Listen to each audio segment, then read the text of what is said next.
Imposter syndrome can be defined as the persistent inability to believe that one's success is deserved or has been legitimately achieved as a result of one's own efforts or skills.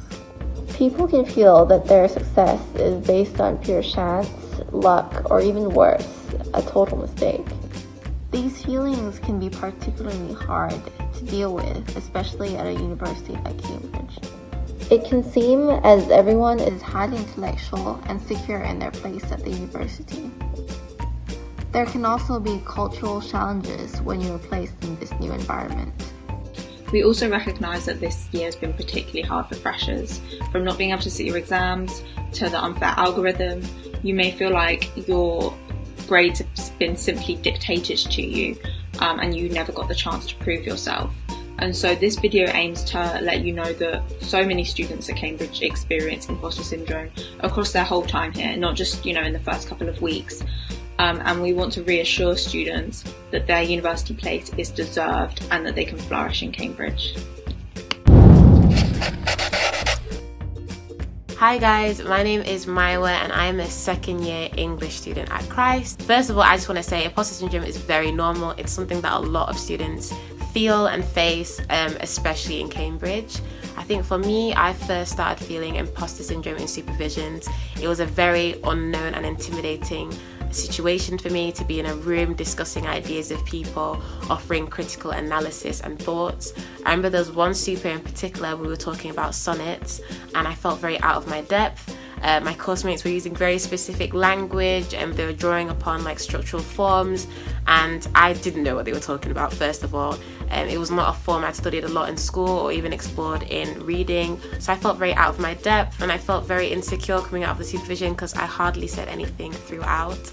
Another experience was towards the end of my first year.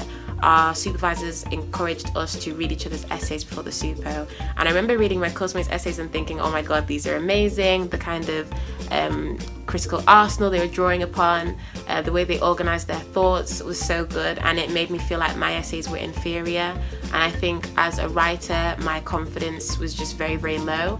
And one of the ways I overcame that, and one of the ways I encourage you guys to overcome that, is finding your voice as a critic. I feel like the subject, English literature, can be very overwhelming sometimes because you've got loads of critics saying this, you've got course mates saying this, supervisors saying this. Sometimes you feel like anything that has been said already by someone else. And one of the ways I overcame that was like, okay, even if other people have said it, I haven't said it yet. I have my own way of explaining things. I have my own voice. I think the quicker you realize that you are your own unique critic, that's a great way to kind of battle imposter syndrome. Another thing that helps is finding your strengths as well as your weaknesses. So as critics, there are things that we're more interested in, there are more genres that I'm passionate about, there are certain structures or certain forms or certain types of literature that I'm very passionate about. When you have freedom to explore those, that can really help you overcome imposter syndrome because you're always finding it more enjoyable to write about things that you're passionate about. Another thing is, my mum said it all the time when I was younger, these people in Cambridge, they don't have two heads. Yes, everybody is smart, everybody got in, but they don't have two heads. You're all gonna meet each other in the exam room. Try not to feel this overwhelming sense to compete. I know it's difficult, but yeah, you have one head, everybody has one head, everybody has their own thoughts. I think that's another way. And lastly, it's kind of cliche, but believe in your source. I know it's really hard to do, but I think as you move on, it's difficult because there's no like be all and end all way to get rid of imposter syndrome. For me, it still comes kind of in and out in waves depending on what mood I'm in, depending on what I'm studying. But I think trusting in your source, trusting in yourself. The Cambridge application is very, very rigorous. We're here now. If you got in, you definitely got in for a reason. You're supposed to be here. You deserve to be here. You don't need to prove that you need to be here. You don't need to tell anybody that you deserve to be here. It's a fact. You're here. You made it. They're not going to kick you out. Just do your best in everything. Hi, I'm Vidya. I am in my second year of classics at Downing College, Cambridge.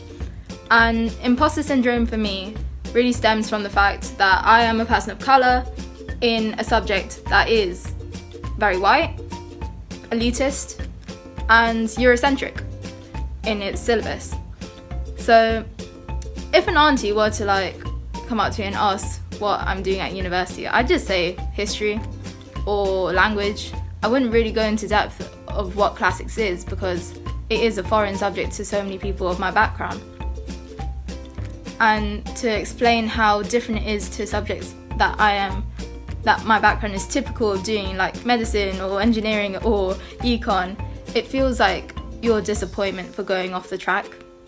I think a lot of people experience this, and that feeling of you're not meant to be doing this transfers in how you behave towards a subject.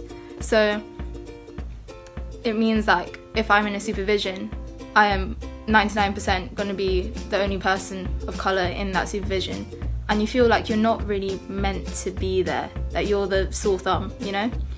And I think that really stems from this idea of cultural capital. So this idea is that, you know, like some people will be used to going to theatre with their family or going to museums or learning about mythology from a very young age, just used to this culture that we're sold as something that we have to aspire to. What I would suggest, if you're feeling in this position, and this like goes beyond just like being a person of colour in classics, it also goes towards like trying to be in the theatre scene when everyone knows like musicals. I don't know musicals. What I'd suggest you do is realise that the culture you've been brought up with adds and doesn't take away. That you have been given and absorbed in a culture that gives you a different perspective, and use that for yourself. I think, like most humanities students, I felt so much apprehension kind of about my first essay, and it was a criminal law essay. It was due Thursday and it was Wednesday night, and I literally sat there and I was like, I can't write this essay. And I think I was like, I physically couldn't write it because I was like, it has to be perfect.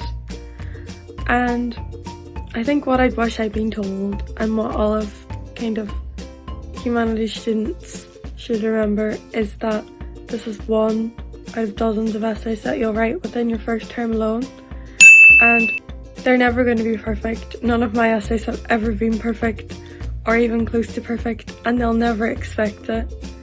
And honestly, I think your first essay will not count kind of in the grand scheme of things, and I think just get it out, get it done, and never think about it again, and just remember that they're never going to expect anything of you that you can't do.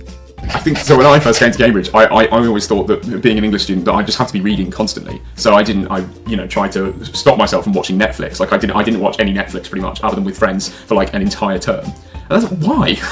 if Netflix makes you happy, watch Netflix, you know? And it's just not necessary to feel like you have to deprive yourself of these things because they're not explicitly Cambridgey. If you just want to watch a little bit of Netflix in the evening and relax, absolutely fine. Hi everyone, my name's Ethan and I'm a second year chemical engineer at Gonville and Keys College. Coming to Cambridge as a black student, I automatically sort of felt like an outcast, and I really started to go through some symptoms of imposter syndrome in my first term at Michaelmas.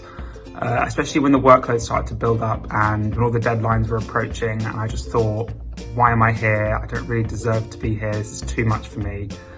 And from that point, it just sort of seemed like I was just doing the work for the sake of it, and I wasn't really learning much or really getting the most out of Cambridge. So what I found for me was really helpful was actually realising that everyone's in the same boat, and just being able to get on with the work and know that, you know, everyone around you is probably experiencing something similar, and that you're supposed to be there. If you think about how long and intense the admissions process was, that was designed to make sure that you were right for the university and for your college. And that's something that I sort of had to accept in myself, and then realise that actually I can do some of the stuff. Remember that you are supposed to be here, and don't let anyone tell you otherwise. It is quite overwhelming, and there is a lot of work, and it is stressful, but it's manageable and you can do it. And you'll find that over the course of your degree, you'll feel like you're settled and you feel like you do belong here, even though it might not feel like that at this stage. Believe in yourself, I guess. Sounds a bit cliche, but that's what I'd recommend.